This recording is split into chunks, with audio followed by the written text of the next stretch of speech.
சொந்த வாழ்க்கையில் ஒரு மாதிரியாகவும், பொது வாழ்வில் வேறொரு மாதிரியாகவும், பொய் முகத்தை வைத்துக்கொண்டு பகல் வேஷம் போடும் கபட வேடதாரிகள் நம்மில் பலருண்டு. அதிலும் அரிதாரம் பூசும் நடிகர்களிடத்திலும், அவதார புருஷர்களாக காட்டிக்கொள்ளும் அரசியல்வாதிகளிடத்திலும் இந்த குணம் நிறையவே உண்டு. இப்படிப்பட்ட அரசியல்வாதிகளை மனதில் வைத்துதான் இரவினில் ஆட்டம், பகலினில் கூட்டம் என்று பாடல் எழுதினார் கவிஞர் கண்ணதாசன். பிறகு சென்சார் இவ்வரிகளுக்கு அனுமதி மறுத்தபோது இரவினில் ஆட்டம், பகலினில் தூக்கம் என்று மாறிப்போனது. மக்கள் திலகம் எம்ஜிஆரை பொறுத்தவரை தனிப்பட்ட வாழ்க்கையிலும் அவரது உன்னத குணம் போற்றுதலுக்குரியது. குணத்தில் குன்றாக திகழ்ந்தவர். வலது கை கொடுப்பது இடது கைக்கு தெரியாத வண்ணம் என்பார்களே, அது போன்ற ஒரு நாகரிகத்தை பேணி காத்தவர். ரவீந்தரின் எழுத்துக்கள் வாயிலாக இது போன்ற எண்ணற்ற சம்பவங்களை நாம் அறியும் போது நம்மையும் அறியாமல் அந்த மாமனிதர் மீது நமக்கு ஒரு அளப்பரிய மரியாதை உண்டாகி விடுகிறது. பத்மினி பிக்சர்ஸ் என்ற பெயரில் பட நிறுவனம் தொடங்கி அனைத்து மொழிகளிலும் 57 படங்கள் தயாரித்து இயக்கியவர் பி.ஆர். பந்துலு. இவர் சிவாஜியை வைத்து தயாரித்த கப்பலோட்டிய தமிழன், கர்ணன், வீரபாண்டியன் கட்டபொம்மன் போன்ற படங்கள் சரித்திர சாதனை நிகழ்த்தியது. அதே போன்று எம்ஜிஆரை வைத்து அவர் தயாரித்த படங்கள் 1000ல் ஒருவன், ரகசிய போலீஸ் 115, நாடோடி, தேடி வந்த மாப்பிள்ளை போன்ற படங்கள் நன்றாக ஓடின. ஜெயலலிதாவை கன்னடத்தில் தான் இயக்கிய சின்னடகும்பே என்ற படத்தின் மூலம் அறிமுகம் செய்தவர் இவர் என்பது இங்கே குறிப்பிடத்தக்கது. அவரை பட உலகுக்கு அறிமுகம் செய்தவர் சிறிதர் என பலரும் நினைத்துக் கொண்டிருக்கிறார்கள். பி.ஆர். பந்துலு தயாரித்து இயக்கிக் கொண்டிருந்த படமான மதுரையை மீட்ட சுந்தரபாண்டியன் துவக்க நாளின் போது நடைபெற்ற ஒரு உருக்கமான நிகழ்வை ரவீந்தர் இவ்வாறு வர்ணிக்கிறார். எம்ஜிஆரிடம் காணப்பட்ட மனிதாபிமானத்தையும், அவர் எத்தகைய தாராள மனம் படைத்தவர், கொடுத்த வாக்கை காப்பாற்றுபவர் என்பதையும் நிரூபணமாக்கும் சம்பவம் இது. மக்கள் திலகம் எம்ஜிஆர் ஒப்பனை அறையில் இருந்தபோது பந்துலு உள்ளே வருகிறார். பொதுவாகவே பந்துலு வந்தாலே எம்ஜிஆர் எழுந்து நின்று மரியாதை அளிப்பது வழக்கம். காரணம், எம்ஜிஆரை விட அவர் 7 வயது மூத்தவர். அன்றும் அவ்வாறே அவர் எழுந்து நிற்க பந்துலு அவரை அமரச் சொல்லி சைகை காட்டுகிறார். தம்பி, உங்களை வச்சு இப்படம் எடுக்கிறேன். இதுவரை நஷ்டம் எதுவும் இல்லாம 3-4 படம் எடுத்துட்டேன். இது என் லட்சிய படம். இந்த படத்தோட வெற்றியையும் நான் பார்த்துட்டேன்னா நிம்மதியா கண்ணை மூடிடுவேன். அதுக்கு நீங்க தான் ஒத்துழைப்பு தரணும் என்று உருக்கமாக கூறினார். உணர்ச்சி வசப்பட்ட மக்கள் திலகம் ஒப்பனை நாற்காலியிலிருந்து இறங்கி வந்து பந்துலுவை அப்படியே அணைத்து கட்டி பிடித்து கொண்டார். அண்ணே, இந்த மாதிரி அவச்சொல் எல்லாம் உங்க வாயால வரக்கூடாது. என்னமோ தம்பி, நான் ரொம்ப நாள் இருக்க மாட்டேன்னு என் உண்மை மனசு சொல்லுது என்றார் பந்துலு. அப்படி சொல்லாதீங்கண்ணே, நீங்க நீண்ட காலம் வாழணும். எத்தனை படம் வேணும்னாலும் எடுங்க. என்னால் முடிஞ்ச உதவியை செய்கிறேன். இந்த படத்துக்கு எத்தனை நாள் கால்ஷீட்டு தேவைப்படும், எப்பப்போ வேணும்னு சொல்லிட்டா நான் மற்ற எல்லா படத்தையும் இப்போ இருக்கிற கட்சி வேலைகளையும் நிறுத்திட்டு இதை முதல்ல முடிச்சு தர்றேன் என்கிறார் மக்கள் திலகம். இது என் கடைசி படமாக இருந்தாலும் இருக்கும். அதனால இதை நல்லா பிரம்மாண்டமாக எடுக்கணும் அப்படின்னு சொல்றாரு பந்துலு. யாருக்கு இது கடைசி படம்னு அவனெல்லாம் தீர்மானிக்கணும். நீங்கள் போய் ஷாட் வைங்க, இதோ வந்துட்டேன் என்று அவரை தேற்றுகிறார் மக்கள் திலகம். இருவருக்கும் அதுதான் கடைசி படம் என காலம் நிர்ணயித்திருந்ததை அவர்கள் அறிந்திருக்கவில்லை. பந்துலு சொன்னது போலவே அவர் வாக்கும் பழித்து போகிறது. ஆம், படத்தை முடிக்க பணம் புரட்ட போன பந்துலு பெங்களூரிலேயே காலமாகி போகிறார். அவரது மறைவுக்கு பின்னர் சித்ரா கிருஷ்ணாசாமியை அழைத்த மக்கள் திலகம், பந்துலு சாருக்கு நீங்க நெருங்கிய நண்பர். இந்த படத்தை நான் எப்படியாவது முடித்தே ஆகணும். அவர் எப்படியெல்லாம் எடுக்க நினைத்தாரோ அப்படி எடுக்க நினைக்கிறேன். அதை முடிக்க ஒரு தயாரிப்பாளரை நீங்களே கொண்டு வாங்க என்கிறார் மக்கள் திலகம். அந்த படத்துக்கு மட்டுமல்ல, பந்துலு சாருக்கும் என் காணிக்கையா அவங்க பேசிய சம்பளத்தில் பாதி. பந்துலு சார் டைரக்ட் செய்ய இருந்தாங்க. இப்போ அவர் இல்லை. அதனால டைரக்ஷன் வேலையை நானே பார்த்துக்கிறேன். எனக்கு ஒன்றும் வேணாம் என்று சொல்கிறார் மக்கள் திலகம். படத்தை செலவில்லாமல் சென்னையிலேயே எடுக்கலாம் என்று சொன்னபோது, வேணாங்க, ஜெய்ப்பூர் பந்துலு சார் தாய் வீடு. அந்த ஊரை நம்ம நாட்டுக்கே தெரிய வச்சவங்க அவங்க. அங்கேயே போய் எடுக்கலாம் என்கிறார் மக்கள் திலகம். அங்கேயே காட்சிகளும் படமாக்கப்பட்டது. இத்தனைக்கும் அப்பொழுது 1976 தேர்தல்களும் அரசியல் பரபரப்பு வேற. அதற்கிடையிலும் ஓய்வே இல்லாமல் பெரியவர் பந்துலு அவர்களுக்கு கொடுத்த வாக்கை காப்பாற்ற இடையுறாது உழைத்து தன் நன்றி கடனை பூர்த்தி செய்கிறார் மக்கள் திலகம். படமும் முடிந்தது, தேர்தலும் முடிந்தது. டப்பிங் வேலை மட்டும் முடியாமல் இருந்தது. கட்சியின் வெற்றிக்கு பிறகு மக்கள் திலகம் முதல்வராக தேர்வு செய்யப்பட்டு பதவியேற்க வேண்டும். நாடே எதிர்பார்த்து இருந்த சூழலில் பதவியேற்பை சில நாட்களில் தள்ளி போட்டார் மக்கள் திலகம். மதுரையை மீட்ட சுந்தரபாண்டியன் உட்பட 3 படங்களின் டப்பிங் வேலையை முடித்துக் கொடுத்தார் மக்கள் திலகம். பதவியேற்புக்கு ஒரு நாள் முன்னர் மதுரையை மீட்ட சுந்தரபாண்டியன் டப்பிங் வேலை முடிந்தது. மைக்கை தொட்டு முத்தமிட்டார் மக்கள் திலகம். இரவு 11 மணிக்கு வாகினி டப்பிங் தியேட்டருக்கு வெளியே வந்தார் மக்கள் திலகம். நிலத்தை தொட்டு முத்தமிட்டார். பணியை முடித்த பெருமிதத்தில் நிம்மதி அடைந்தார். ரவீந்தர் எடுத்துரைக்கும் மேற்கண்ட இச்சம்பவத்தின் மூலம் எம்ஜிஆர் என்ற உன்னத மனிதரின் உயர்ந்த குணத்தை அறிந்து மனம் நெகிழ்ந்து போகிறோம்.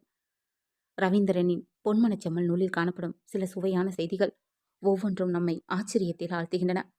அப்படிப்பட்ட ஒரு செய்தி திருமதி காந்தி அவர்களை பற்றியது. எம்ஜிஆர் என்ற தனியொரு மனிதருக்காக அவர் சட்டத்தையே மாற்றியமைத்தார் என்றால் அதை உங்களால் நம்ப முடிகிறதா? இதோ ரவீந்தரின் வார்த்தைகளிலே அதனை பார்ப்போம். 1979ஆம் ஆண்டு பொன்மனச் செம்மலின் ஆட்சியை கலைத்த இந்திரா காந்தி அம்மையார் எம்ஜிஆருக்காக ரிசர்வ் வங்கியின் சட்டத்தையே மாற்றி அமைத்தார் என்றால் அது செம்மல் ஒருவருக்கே சாத்தியப்படும். நடப்புக்கு ஒரு உதாரணம் சொல்வார்கள். நெல்லுக்கு தான் அரிசி, அது பிரிந்து விட்டால் ஒட்டாது. அப்படித்தான் நட்பும் என்று அதையும் முறியடித்தார் செம்மல். 2வது முறை மக்களால் அரியணையில் அமர்ந்த பிறகு அன்னை இந்திரா செம்மல் மீது மக்கள் வைத்திருக்கும் மதிப்பை உணர்ந்தார். மோதல் இருந்தபோதும் சஞ்சய் காந்தி இறந்த பொழுது இரங்கல் தெரிவிக்க சென்ற செம்மலின் உன்னத குணத்தை அறிந்தார். தமிழகம் தன் நட்பில் இல்லை என்றால் தென்னகமே தன் ஆட்சிக்குள் இருக்க தகுதியில்லை என நினைத்து செம்மலுக்கு ஒரு தாயானார், தாய் தோழியானார். செம்மல் சொல்லையும் கேட்டார். 1984ஆம் ஆண்டு செம்மல் வாத நோயால் பாதிக்கப்பட்டு இருந்த பொழுது அன்னை இந்திரா செம்மலின் உடல்நிலை அறிந்து பறந்து வந்தார். ஒரு நாட்டு பிரதமர் உடனே பறந்து வந்து பார்த்தது பெரிய விஷயம். செம்மலின் அருகே செல்ல மருத்துவர்கள் தடை விதித்திருந்ததால் அவர் இருக்கும் கருப்பு கண்ணாடி அறையில் ஒரு வெள்ளை கண்ணாடி வழியாக பார்த்தார். பார்த்துவிட்டு அன்னை கேட்ட முதல் கேள்வி, இவர் எம்ஜிஆரா என்பதுதான். திருமதி ஜானகி அம்மாளுக்கு இந்திரா ஆறுதல் சொன்னார். அமெரிக்கா போக அனைத்து ஏற்பாடுகளையும் செய்து தருவதாக உறுதியளித்தார். மேலும் ரிசர்வ் வங்கியின் அந்நிய செலவாணி சட்டம் தகர்த்தப்படும். எவ்வளவு செலவானாலும் இந்த உன்னத உயிர் பிழைக்கட்டும். அவரது தர்மமே அவரை காக்கும். உங்கள் பிரார்த்தனையும் என் பிரார்த்தனையும் வெளியே நிற்கும் லட்சோப லட்ச மக்களின் பிரார்த்தனையும் அதில் ஒன்றாவது பலிக்காமலா போகும் என்று ஜானகி அம்மாவை கட்டிப்பிடித்து கண்களை துடைத்தார் இந்திரா காந்தி. அதன் பிறகு செம்மல் பிரச்சாரத்துக்கு செல்லாமலே முதல்வரானது தனி வரலாறு. இந்திரா காந்திக்கும் எம்ஜிஆருக்கும் இடையே நடைபெற்ற மோதல்கள் மட்டுமே அறிந்து வைத்திருக்கின்ற நம்மை அவர்களிடையே இருந்த இது போன்ற நல்லுறவு, பெருந்தன்மை போன்றவற்றை ரவீந்திரனின் எழுத்துக்கள் மூலமாகவே நாம் அறிய முடிகின்றது. தன் வாழ்க்கையின் பெரும் பகுதியை குணத்தில் குன்றாக விளங்கிய தலை சிறந்த ஒரு மாமனிதரோடு தன் நாட்களை கழித்தவர் ரவீந்தர். தன் சொந்த வாழ்வில் தனக்கு ஏற்பட்ட அனுபவத்தை உணர்ச்சி பெருக்கால் சுவைப்பட இவ்வாறு வடிக்கிறார் ரவீந்தர். 1988ஆம் ஆண்டில் எனக்கு திருமணம் நிச்சயமாகி இருந்தது. நாடோடி மன்னன் வெளிவரும் வரை சற்று பொறித்திரும் பிரமாதமாக செய்யலாம் என்றார். படம் வெளிவந்து பெரும் வெற்றி பெற்றதும் மக்கள் திலகத்தின் அண்ணன் எம்ஜி சக்கரபாணி என்னை அழைத்து, என்னைய ஆச்சு உன் கல்யாணம் எப்போ வச்சுக்கலாம் என்று கேட்டார். அதற்கு நான் தேதி குறிப்பிட்டு விட்டார்கள், அதற்காகவே வந்தேன் என்று சொன்னதும் சந்தோஷம். எவ்வளவு வேண்டும் என்று கேட்டார். நான் 16 ரூபாய் வேண்டும் என்று சொன்னேன். பெரியவரும் சின்னவரும் ஒருவரை ஒருவர் பார்த்து கொண்டனர்.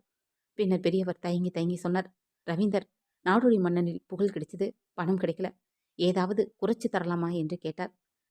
நான் புரிந்து கொண்டு 16,000 கேட்கல, வெறும் 16 ரூபாய் தான் என்று சிரித்து கொண்டே சொன்னேன். கலகலவென்று சிரித்து, என்னையா 16 ரூபாய் கல்யாணம், ஒரு பிளேட் பிரியாணிக்கு கூட ஆகாதே என்று கேட்டார். எங்கள் தாலி 1 கிராம் எடையில் இருக்கும். இப்போ அதோட விலை 16 ரூபாய். அதுக்கு மட்டும் கொடுத்தா போதும், மற்றபடி உங்க தயவுல என்கிட்ட இருக்கிற பணம் போதும் என்றேன். அப்படியா, இரும் கொண்டாரேன் என்று உள்ளே சென்று நான் கேட்ட பணத்தை கொண்டு வந்து பெரியவரை என்னிடம் தந்து, இதை செம்மல் கொடுக்கச் சொன்னார் என்று கொடுத்துவிட்டு போய்விட நான் அங்கேயே காத்திருந்தேன். உள்ளே சென்ற செம்மல் திரும்பவும் வந்தார். என்னை பார்த்து, ஏன் ரவீந்தர், இன்னும் வேணுமா? உமக்காக 10,000 எடுத்து வச்சிருக்கேன், தர்றேன் என்றார். நான் உடனே, அதுக்கில்ல அண்ணா, அந்த பணத்தை உங்க கையால கொடுப்பீங்கன்னு நினைச்சேன் என்றேன். அட முட்டாளையே, என் அண்ணன் புள்ளக்குட்டிக்காரர், எனக்கு அது இல்லை, அதனால தான் அவர் கையால கொடுக்க சொன்னேன் என்றார். இதை கேட்ட நான் அழுது விட்டேன். செம்மலும் கண் கலங்கி விட்டார். என்னை அணைத்து நல்லா இரும் என்று வாழ்த்தினார். இன்று நான் 6 பிள்ளைகளுக்கு தந்தை. எத்தனையோ குழந்தைகளின் நல்வாழ்வுக்கு உழைத்த ஒரு மாமனிதர் தனக்கு குழந்தை இல்லையே என்று அடிக்கடி நினைத்து மனம் வருந்தியதை எண்ணி பார்க்கும்போது நமக்கும் கண் கலங்கி விடுகிறது. தனக்கு குழந்தை இல்லாத பாக்கியத்தை ஏங்கி அடுத்த பிறவின்னு ஒன்று இருந்தா அதிலையாவது நான் பெரிய புள்ளக்குட்டிக்காரனாகவும் சிறந்த கல்விமானாகவும் இருக்கணும் என்று எம்ஜிஆர் குறிப்பிட்டதாக வசனகர்த்தா ஆரூர்தாஸ் குறிப்பிடுகிறார். அதாவது எம்ஜிஆர் அவர்கள், என் அண்ணனுக்கு அத்தனை குழந்தைகளை கொடுத்த கடவுளுக்கு எனக்கு ஒரே ஒரு குழந்தைய கூட கொடுக்க மனசு வரல பார்த்தீங்களா? என் உடம்புல ஓடுறது அதே ரத்தம் தானே அவர் உடம்புலையும் ஓடுது, பின்ன ஏன் இப்படி என மனம் புழுங்கி இருக்கிறார் ஆரூர்தாஸிடம். ரவீந்தர் குறிப்பிடும் மற்றொரு சுவையான சம்பவம் எம்ஜிஆர் பண்பட்ட குணத்தை பறைசாற்றுவதாக அமைந்துள்ளது. டெய்லர் சிங்கப்பூரில் ஒரு தையக்காரர். எம்ஜிஆர் ஃபேஷன் டெய்லர் என்று கடை நடத்தி வந்தார். மக்கள் திலகம் படங்களில் அணியும் உடைகளைப் போன்றே உடைகளை தைத்து சிங்கப்பூர் மக்களிடையே பிரபலமானார். அவர் ஒரு சமயம் மக்கள் திலத்தை காண இந்தியா வந்தார். காணாததுதான் தெய்வம். நீங்கள் கண்கண்ட தெய்வம். தெய்வம்னா காணிக்கை செலுத்தணும். நானும் ஒரு காணிக்கை கொண்டு வந்திருக்கிறேன். ஒரு சூட் என்று கொடுத்தார். அளவு எது? நாயுடு கொடுத்தாரா என்று கேட்டார் மக்கள் திலகம். இல்லை, ஒரு உத்தேசம்தான். என் மனக்கண்ணால் பார்த்து வெட்டி தச்சேன் என்று போடச் சொன்னார். அத்தோடு 20,000 பணம் கொடுத்தார். எதற்கு என்று மக்கள் திலகம் கேட்க, உங்க பெயரில் உங்களை கேட்காம கடன் நடத்தினேன். $100 வீதம் உங்க பங்குக்கு சேர்ந்த பணம். இதுவும் என் காணிக்கை என்றார் அந்த சிங்கப்பூர் டெய்லர். மக்கள் திலகம் அந்த பணம் இருந்த தட்டை தொட்டு முத்தமிட்டு தனது பெட்டியிலிருந்து 5,000 ரூபாய் எடுத்து அதையே தட்டில் இருந்த 20,000 ரூபாய்க்கு மேல் வைத்து, என் பேர்ல நடத்தி தோல்வி அடையாமல் வெற்றி அடைஞ்ச உங்க உழைப்புக்கு நான் தர்ற வெகுமதி எடுத்துக்கங்க என்றார். இது போன்ற எம்ஜிஆர் வாழ்வில் நடந்த சின்ன சின்ன நிகழ்வுகள், அவர் ஒவ்வொருவரிடமும் நடந்து கொண்ட விதம், அவரது தாயாள குணம், இவை யாவும் ஒன்று விடாமல் எழுத்து வடிவத்தில் பதிவு செய்து நம்மை வியப்பில் ஆழ்த்துகிறார் ரவீந்தர்.